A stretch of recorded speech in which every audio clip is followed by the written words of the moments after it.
इसलिए गंभीर टिप्पणी करना उचित नहीं है। निशिकांत जी। आदरणीय अध्यक्ष जी, मैं इस अविश्वास प्रस्ताव के विरोध में खड़ा हुआ।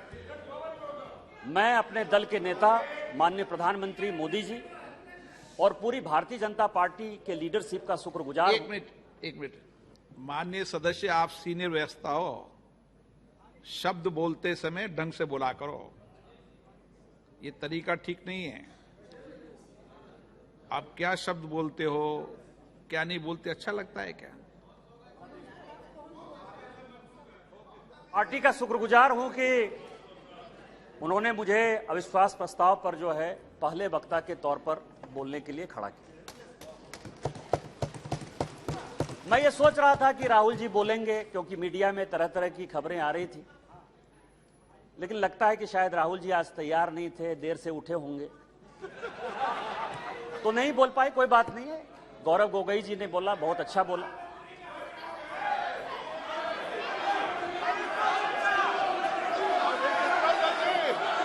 स्पीकर सर, गौरव गोगोई जब बोल रहे थे, इस कांग्रेस पार्टी को शहादत के बारे में, लोगों का क्या बलिदान है इसके बारे में कुछ पता नहीं है।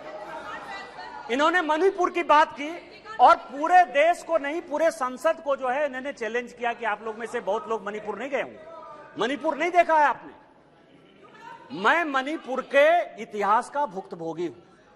मेरे मामा एनके तिवारी 73 में अपनी पैर जो है वो गंवा चुके मणिपुर में, और 1989-90 में मणिपुर में उनके ऊपर अटैक हुआ। सीआरपीएफ के वो डीआईजी हुआ करते थे। और जो जगमोहन जी ने अपनी किताब लिखी है माई फ्रोजन टर्बुलेंस इन कश्मीर, उसमें उन्होंने 10 बार जिक्र किया है कि यदि एनके तिवारी जैसे अफसर नहीं होते तो शायद कश्मीर नहीं बचा पाते। और वही एनके तिवारी जब मणिपुर में आईजी बनकर गए तो आपकी सरकार ने उसी ओपीएम लॉबी के तहत उनको गिरफ्तार कर लिया और कोर्ट ने कहा कि ये आप कर सकते हैं। आप राष्ट्रवाद की बात करते हो, आप मणिपुर की बात करते हो। आपने अभी कहा कि असम में समझौता हुआ, आप तो असम के हैं, सांसद हैं। क्या 83 के चुनाव में कितने % लोगों ने असम में वोट दिया था? कितने लोग मारे गए थे?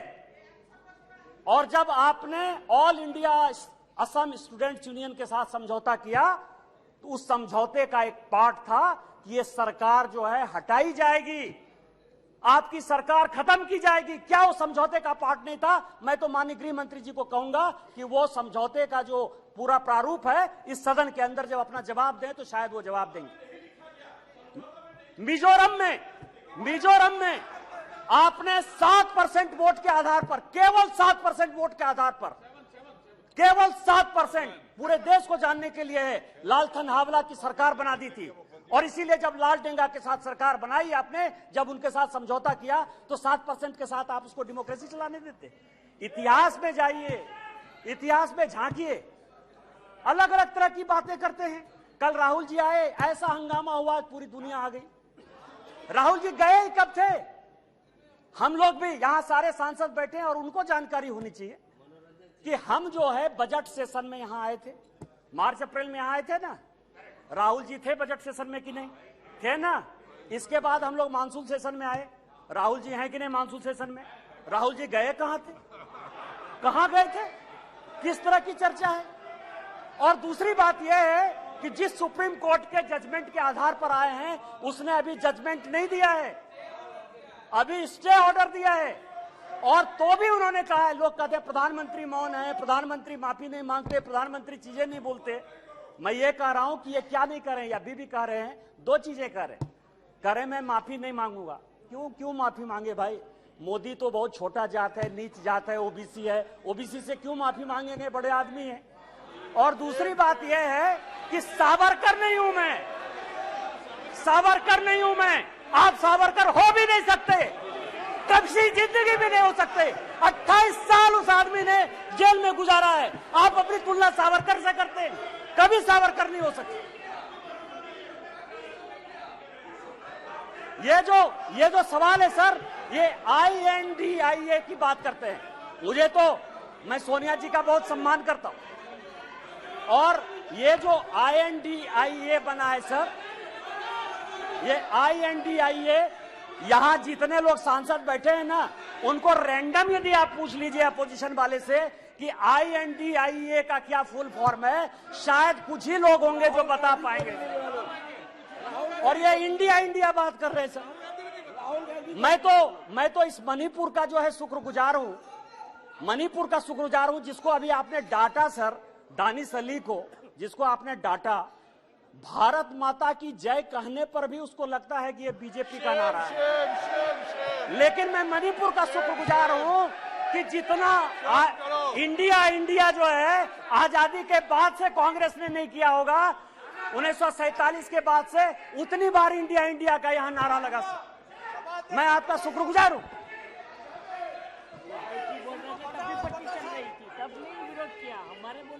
मेरे प्रधानमंत्री अध्यक्ष महोदय, मेरे प्रधानमंत्री एक बात कहते हैं कि ये अविश्वास प्रस्ताव नहीं है। प्रधानमंत्री जी कहते हैं कि ये अविश्वास प्रस्ताव नहीं है, ये अपोजिशन में विश्वास प्रस्ताव है कि कौन अपोजिशन में कौन किसके साथ है। जब माननीय प्रधानमंत्री जी ने यह कहा तो मैंने सोचना शुरू किया सर कि प्रधानमंत्री जी ये बात क्यों कह रहे हैं, हमारे खिलाफ अविश्वास प्रस्ताव है, लेकिन वो कह रहे हैं कि ये अपोजिशन वाले अपने विश्वास प्रस्ताव की बात कर रहे हैं और उसमें वो देखना चाहते हैं कि कौन दल सचमुच उनके साथ है। तो मैं तह पर गया सर कि अविश्वास प्रस्ताव पर कौन कौन पार्टी हमारे खिलाफ है। सबसे बड़ी पार्टी DMK है, बड़ा सम्मान करता हूं मैं, करुणानिधि जी का बड़ा योगदान रहा है इस देश को बनाने में। अब आप समझे सर कि 1976 में भ्रष्टाचार के आरोप के ऊपर इस कांग्रेस ने करुणानिधि जी की सरकार को बर्खास्त कर दिया और 80 में जब इंदिरा जी की सरकार बनी तो यही DMK उनके साथ हो गई। आप करें तो रासलीला, हम करें तो करेक्टर ढीला।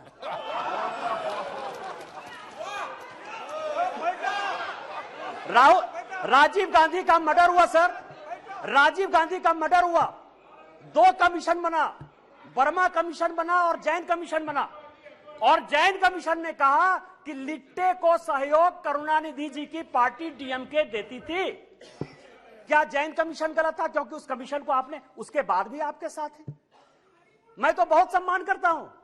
आप ये बताएं कि आप भ्रष्टाचार की बात करते हो, आप ED CBI इनकम टैक्स की बात करते हो, इसी सदन के बड़े इंपॉर्टेंट सदस्य हैं, मैं सम्मान करता हूं, मेरे दोस्त हैं, राजा साहब, कनी जी बैठी हुई हैं, दयानिधि मारन जिनका विभाग बदल गया। हमने आपके ऊपर 2G का केस लगाया, हमने बंद किया। उस गरीब महिला को सर, बेचारी महिला को इन लोगों ने जेल में डाला। आप हमारे खिलाफ हो। हमने क्या किया?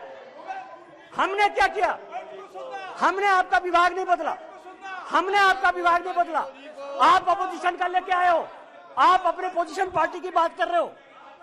दूसरी पार्टी है TMC, दूसरी बड़ी पार्टी है जो प्रधानमंत्री जी ने कहा, उसी को मैं एक्सप्लेन कर रहा हूं सर कि प्रधानमंत्री जी ने, क्योंकि वो हरि अनंत हरि कथा अनंता वाली बात करते हैं, एक शॉर्ट लाइन में बात करते हैं। दूसरी पार्टी है सर TMC। माननीय राजनाथ जी संजोग से बैठे हुए हैं। सिंगूर का बड़ा आंदोलन हुआ, भारतीय जनता पार्टी की सहयोगी थी, हमने साथ दिया TMC का। माननीय राजनाथ सिंह जी पार्टी के अध्यक्ष होते हुए ममता बनर्जी के रैली में शामिल हुए, हमने आंदोलन को साथ दिया। यदि आज आप बंगाल में सरकार बनाए, उसमें हमारा भी कोई योगदान है, लेकिन आपको करप्ट किसने बनाया? नारदा का केस हमने आपके ऊपर नहीं किया, शारदा का केस हमने आपके ऊपर नहीं किया, इस कांग्रेस ने किया। आपका विरोध उस कांग्रेस से होना चाहिए कि हमसे होना चाहिए? तीसरी पार्टी है लालू प्रसाद जी की RJD, ललन सिंह जी यहां बैठे हुए, हमने उनको जेल नहीं भेजा सर। मैं केवल यह कह रहा हूं किस तरह की ये अपोजिशन की यूनिटी है। एक जो गाना है ना सर, एक ऐसा सुर मंदिर है जिसमें संगीत नहीं, गीत लिख दी दीवारों पर, गाने की सुर नहीं, गाने की रीत नहीं। मतलब आप ये समझे सर कि ये आंख का अंधा नाम नयन सुख, सब एक दूसरे से लड़ रहे हैं, लेकिन नाम क्या रखा है? इंडिया। लालू प्रसाद जी हैं सर।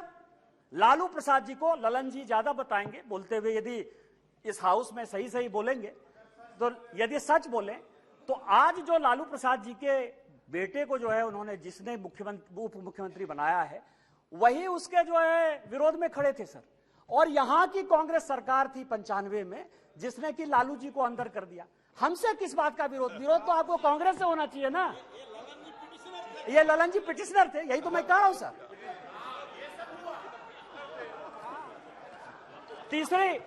तीसरी पार्टी है सर मुलायम सिंह यादव जी। चौथी पार्टी है मुलायम सिंह यादव जी की पार्टी सर। अच्छा, मुलायम सिंह जी जो यहां थे तो हम लोगों के लिए बड़े सम्मानित थे, और जब भी है देश प्रेम की जो भावना थी उसके ऊपर कोई चैलेंज नहीं कर सकता है सर। लेकिन मुलायम सिंह जी यादव की इमेज को किसने चौपट किया? ये मेरे पास यदि बोलेंगे सर, सारे पेपर में लेके आया हूं कि विश्वनाथ चतुर्वेदी जो है कांग्रेस के कार्यकर्ता है, पीआईएल करते, और सीबीआई का केस जो है 2007 में डिसप्रोपोर्शनेट एसेट का मुलायम सिंह यादव जी के ऊपर हो जाता है।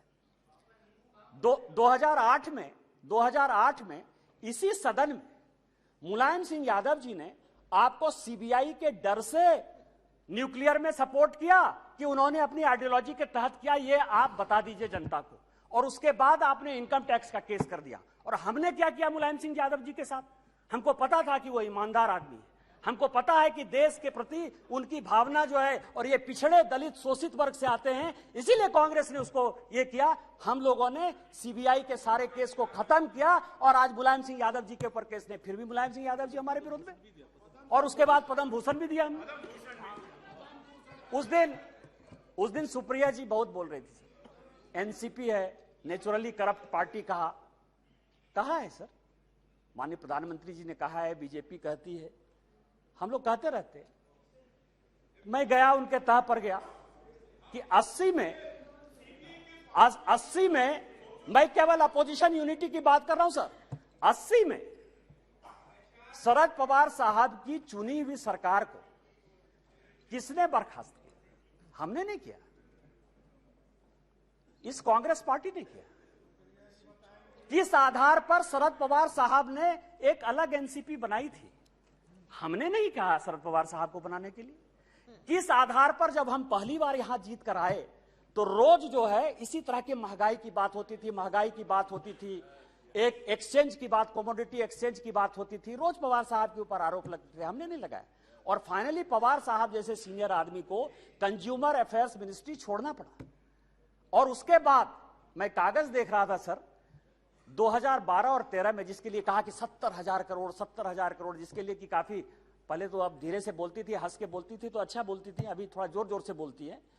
अब आप समझिए कि व्हाइट पेपर इसी कांग्रेस के चीफ मिनिस्टर पृथ्वीराज चौहान ने किया। छगन भुजबल जी के ऊपर महाराष्ट्र सदन का केस इसी पृथ्वीराज चौहान ने किया, उन्हीं के एसीबी ने किया। 70,000 करोड़ के इरिगेशन स्कैम का भी केस इसी कांग्रेस ने किया। हमने क्या किया आपके साथ? हमसे क्यों, किस बात की लड़ाई है? हमने आपके साथ क्या किया? आपको तो इस कांग्रेस को देखना चाहिए था। इसके बाद एक पार्टी है सर, फारूक अब्दुल्ला साहब, बड़े सीनियर हैं यहां। 1953 में, याद करिएगा सर, 1953 में शेख अब्दुल्ला साहब को जेल में इसी कांग्रेस पार्टी ने बंद किया। 1975 तक 22 साल वो आदमी जेल में रहा इस कांग्रेस पार्टी के कारण। और उसके बाद समझौता किया, शेख इंदिरा समझौता 1975 में। इनका विरोध उसके साथ होना चाहिए कि हमारे साथ होना चाहिए? यहां ओवैसी साहब बैठे हैं, उस दिन पूछ रहे थे कि मैं इधर रहूं कि उधर रहूं। आप तो मुसलमानों की बात करते हैं, सच्चर कमेटी की रिपोर्ट इसी मनमोहन सिंह जी की सरकार ने लाया। उसने कहा कि पूरे देश में मुसलमानों की हालत खराब है। आपको विरोध इस कांग्रेस से होना चाहिए, हमारे साथ प्यार होना चाहिए कि आप उसके साथ अविश्वास प्रस्ताव पे खड़े हो। और बचे जेडीयू सर, जेडीयू। और मैं बड़ी गंभीरता के साथ एक बात आपको कहना चाहता हूं कि 2005 में जब जेडीयू की सरकार नहीं बनी और रामविलास पासवान जी की आवश्यकता पड़ गई, तो वो मीटिंग 2 जगह पर हुई सर। एक पत्रकार के घर पर हुई जिसका नाम मैं नहीं बोलना चाहता, और दूसरी मीटिंग रामविलास पासवान जी, नीतीश जी की मेरे घर पर हुई सर। और उस वक्त का मैं एक चीज और खुलासा कर देना चाहता हूं कि जेडीयू को जेडीयू को यदि सबसे ज्यादा किसी ने फंड करवाया होगा तो यदि 2, 4, 5 आदमी होंगे तो उसमें एक नाम निशिकांत दुबे का भी है। आप मेरा विरोध कर रहे हैं, मेरा है, मैं on the floor of the house कर रहा हूं, बड़ी गंभीरता के साथ कर रहा हूं। आप उसकी बात कर रहे हैं, आप पूछ लीजिएगा अपने मुख्यमंत्री से। लेकिन यह अविश्वास प्रस्ताव आया सर, लेकिन यह अविश्वास प्रस्ताव आया। अविश्वास प्रस्ताव किस लिए आया? यहां सोनिया जी बैठी हुई हैं, सोनिया जी का मैं बड़ा सम्मान करता हूं सर। सोनिया जी, मुझे जो लगता है कि उनके पार्टी की उनकी दो मनस्थिति है। वो एक हिंदू सभ्यता संस्कृति में बिलीव कर रही हैं, इसीलिए अलौकिका पंडिता की तरह जो पूरा किताब में लिखा हुआ है कि क्या क्या करना चाहिए एक भारतीय नारी को, उसका पूरा का पूरा पिक्चर सोनिया जी देती है। उनको दो काम करना है, बेटे को सेट करना है और दामाद को भेंट करना है।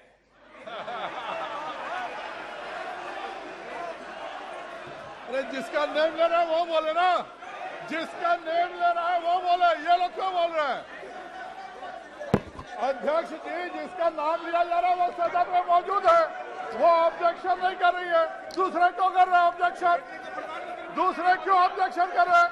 वो खुद सदन में मौजूद है, उनको कोई ऐतराज नहीं है। दूसरे ऐतराज करने वाले कौन होते हैं? जब ऑलरेडी सदन में लोकसभा की माननीय सांसद मौजूद है और वो ऐतराज नहीं कर रही है, तो दूसरे ऐतराज करने वाले कौन होते हैं? अब आप समझिए सर, मैंने दोनों बातें कही कि बेटे को सेट करना है और दामाद को भेंट करना है। मैं अपने बात पर कायम हूं सर। आप ये समझे सर, ये केस है सर, इनकम टैक्स का केस चल रहा है। नेशनल हेराल्ड का इनकम टैक्स का एक केस चल रहा है ट्रिब्यूनल में। मैं जो भी पेपर कहेगी कांग्रेस, मैं on the floor of the house जो है इसको रखने को तैयार हूं। और यदि इसमें एक भी बात गलत होगी तो मुझे आप सदस्यता से उसी दिन निकाल दीजिएगा सर। लेकिन कांग्रेस पार्टी को सुनना चाहिए सर। इनकम टैक्स अथॉरिटी ने कहा कि ये फाउंडेशन के जितने इनके केस है, नेशनल हेराल्ड के जितने केस हैं, उसकी असेसमेंट करें।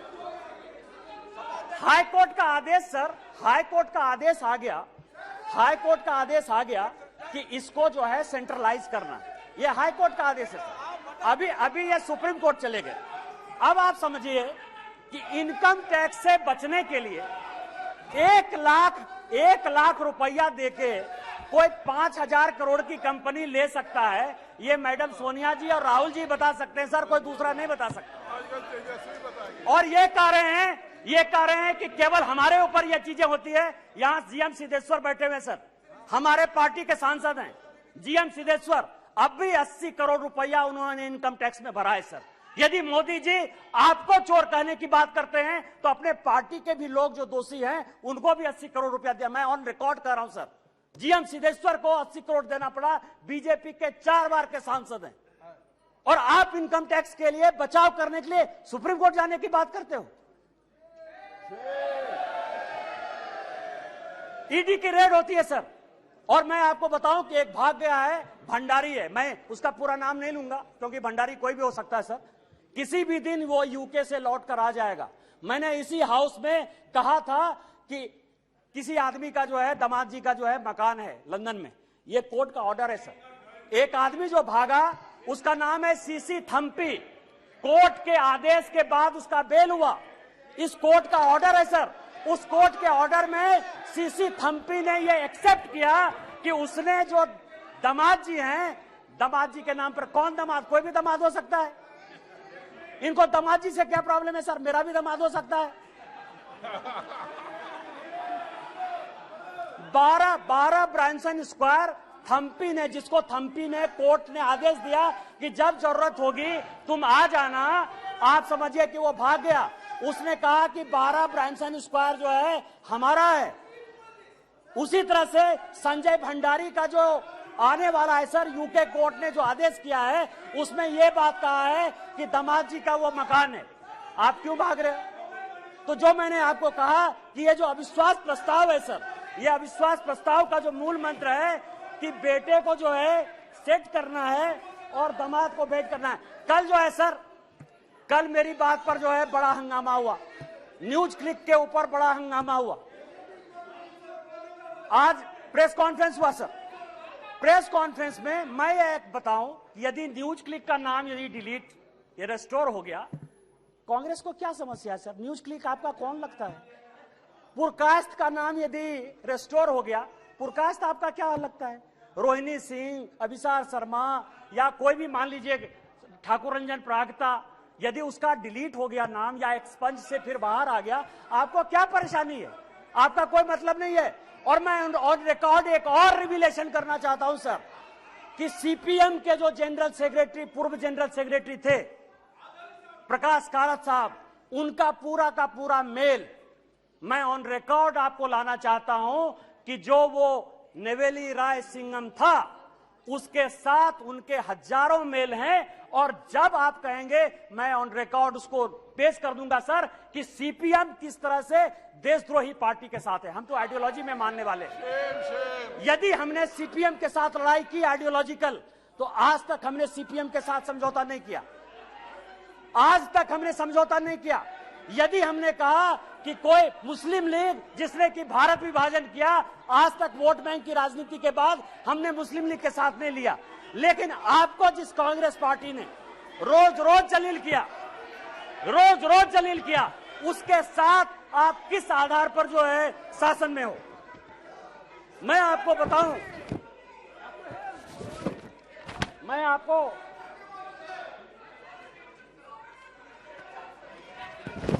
अध्यक्ष जी,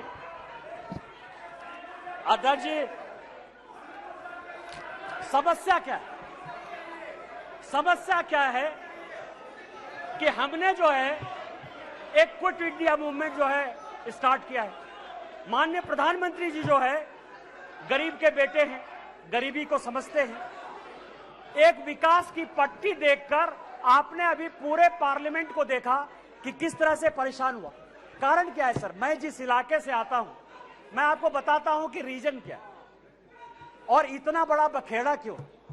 मैं जिस इलाके से आता हूं वहां संथालपरना इलाका है सर। यदि रात हो जाए तो यदि कोई बीमार हो जाए तो उसको गंगा नदी टपने के लिए कोई पुल नहीं था सर। आजादी के 75 साल बाद आज वो पुल बन रहा है साहबगंज का सर। झारखंड इस देश में सबसे ज्यादा माइंस और मिनरल्स देता है सर। 40% से ज्यादा माइंस और मिनरल्स इस देश का झारखंड में। उसके बावजूद भी सबसे ज्यादा बेरोजगारी, सबसे ज्यादा भ्रष्टाचार, सबसे ज्यादा विस्थापन, सबसे ज्यादा पलायन उस झारखंड में।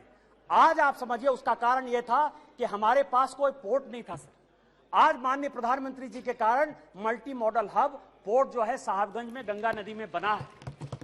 मैं जहां से सांसद हूं सर, 75 साल में वहां के लोगों ने रेल नहीं देखा। आज जो है मैं गोड्डा की बात कर रहा हूं, गोड्डा जहां से मैं सांसद हूं, गोड्डा जो मेरा नाम है, मैं आपको बताऊं सर 75 साल में गोड्डा के लोगों ने रेल नहीं देखा। आजादी के 75 साल बाद आज वहां रेल है। उस रेल को देखने के लिए 5 लाख की भीड़ आई थी। आज ये सिचुएशन है सर। ये लोग स्वास्थ्य की बात करते हैं सर, पोजीशन की बात करते हैं कि हमने बहुत विकास कर दिया। मैं एक ऐसा बदनसीब आदमी हूं सर कि जिसकी अपनी छोटी बहन इलाज के बिना मर गई। 93 में मेरे यहां कोई डॉक्टर नहीं था जो पेट दर्द का भी इलाज कर पाए। 93 में मैंने अपनी छोटी बहन को खोया है सर। आज उसके भाई होने के नाते मुझे गर्व है कि मेरे लोकसभा में एम्स जैसा इंस्टीट्यूट प्रधानमंत्री। देवघर है सर, 12 ज्योतिर्लिंग का देवघर है, वहां लोग पूजा नहीं कर पाते थे। आज बेंगलोर से, आज बंबई से, आज अमेरिका से, लंदन से सभी लोग वहां एयरपोर्ट पर चढ़कर आते हैं। यह विकास है। आज मेरे लोकसभा में 2 medical college, 3 engineering college, 4 polytechnic college, 16 ITI, 2 agriculture college, 1 dairy college, 4 केंद्रीय विद्यालय, ये सारी चीजें माननीय प्रधानमंत्री जी ने दी है सर। इनका विरोध यह है कि गरीब के घर में जो चूल्हा जल रहा है, जो घर घर में पानी जा रहा है, जो नल जल की पहल चल रही है, जो गंगा से पानी देवघर आने की बात चल रही है, उसका यह विरोध है सर। इनका विरोध यह है कि बाइडेन ऑटोग्राफ क्यों लेता है, इनका विरोध यह है कि पापुआ न्यू गिनी का जो है प्रधानमंत्री उनका पांव क्यों छूता है। इनका विरोध यह है कि ऑस्ट्रेलिया का जो प्रधानमंत्री है वो उनको बॉस क्यों कहता है। माननीय प्रधानमंत्री जी ने चाहे पिछड़े इलाके हो, चाहे देश हो, चाहे दुनिया हो, जितना काम किया है उसके कारण इनको लगता है कि 2024 में नहीं आने वाले हैं। मैं अध्यक्ष जी अपनी बात महाभारत से खत्म करना चाहता हूं। महाभारत का एक बड़ा कहानी है सर कि द्रौपदी का चीरहरण हो रहा था और पूरे चाहे कौरव पक्ष के लोग हों चाहे पांडव पक्ष के लोग हों, वो सभी जो है चीरहरण को देख रहे थे। अध्यक्ष महोदय, आज माननीय प्रधानमंत्री जी, ये लोग नहीं समझेंगे सर, ये लोग इसीलिए नहीं समझेंगे कि माननीय प्रधानमंत्री जब परिवारवाद की बात करते हैं ना तो इनको लगता है कि परिवार की बात करते हैं। माननीय प्रधानमंत्री जी परिवार की बात नहीं करते हैं। वकील का बेटा वकील हो जाए क्या दिक्कत है? आईएएस का बेटा आईएएस होता है सर। यहां डीजी हैं आरपीएफ के, वो आईपीएस भी हैं, उनके दोनों बेटे आईएएस बने सर, जो अपनी योग्यता क्षमता के साथ आते हैं। परिवार को वो क्या कहते हैं, आज मेरे यहां का नेतृत्व क्या है? माननीय प्रधानमंत्री जी गरीब परिवार से हैं।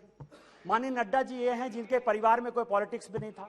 माननीय राजनाथ जी बैठे हुए हैं, एक कॉलेज में जो है पढ़ाते थे सर, और आज समझिए कि इनको भगवान ने जो है पार्टी का राष्ट्रीय अध्यक्ष भी बनाया। डिफेंस मिनिस्टर है, होम मिनिस्टर है सर, जिनके आगे पीछे जो है कोई पॉलिटिक्स में नहीं है। हमारे जैसे लोग हैं। क्या है कि यहाँ जितना परिवार है ना वो इनके पीछे हैं जो कि परिवार का आदमी नहीं है। और वहां समस्या ये है कि वो सभी परिवारवाद जो है वो उनका जो नेता है, इसीलिए उनका परिवार और परिवारवाद में फर्क है, उनको नहीं समझ में आएगा सर। तो मैं आपको ये कह रहा हूं सर कि आज जो ये अविश्वास प्रस्ताव है सर, अविश्वास प्रस्ताव एक गरीब के बेटे के खिलाफ है। आज जो ये अविश्वास प्रस्ताव है उस आदमी के खिलाफ है जिसने कि लोगों को मकान बना के दिया। आज अविश्वास प्रस्ताव उस आदमी के पीछे है जिसने कि लोगों को पीने का पानी दिया। आज अविश्वास प्रस्ताव उस व्यक्ति के खिलाफ है जिसने शौचालय दिया। आज अविश्वास प्रस्ताव उस आदमी के खिलाफ है जिसने सबों के घर में उजाला लाने की कोशिश की, गरीब के खिलाफ है। और जितने बहस होंगे सर वो माननीय प्रधानमंत्री जी की नीतियों का चीरहरण करेंगे, जैसे द्रौपदी का चीरहरण हुआ है। मैं आपको कहना चाहता हूं इतिहास से कि चाहे राम मंदिर बना दिया हो, 370 जो हमारी थी धारा, वो सारा तो हमने बना ही दिया। मैं केवल इतना कहता हूं सर कि जब द्रौपदी का चीरहरण हो रहा था तो भीष्म पितामह, कृपाचार्य, द्रोणाचार्य, धृतराष्ट्र, जयद्रथ, चाहे वो युधिष्ठिर हो चाहे वो अर्जुन हो, सभी मौन धारण किए हुए थे। आज यदि माननीय प्रधानमंत्री जी का गांव गरीब किसान के हितैषी का आप चीरहरण करेंगे तो जिस तरह से न धृतराष्ट्र बचा, न दुर्योधन बचा, न भीष्म पितामह बचे, न अर्जुन बचा, न युधिष्ठिर बचा, आप में से कोई भी बचेगा 2024 में आप लोग कोई वापस नहीं आइएगा। हम 400 सीट के साथ वापस आएंगे। इन्हीं शब्दों के साथ जय हिंद जय भारत।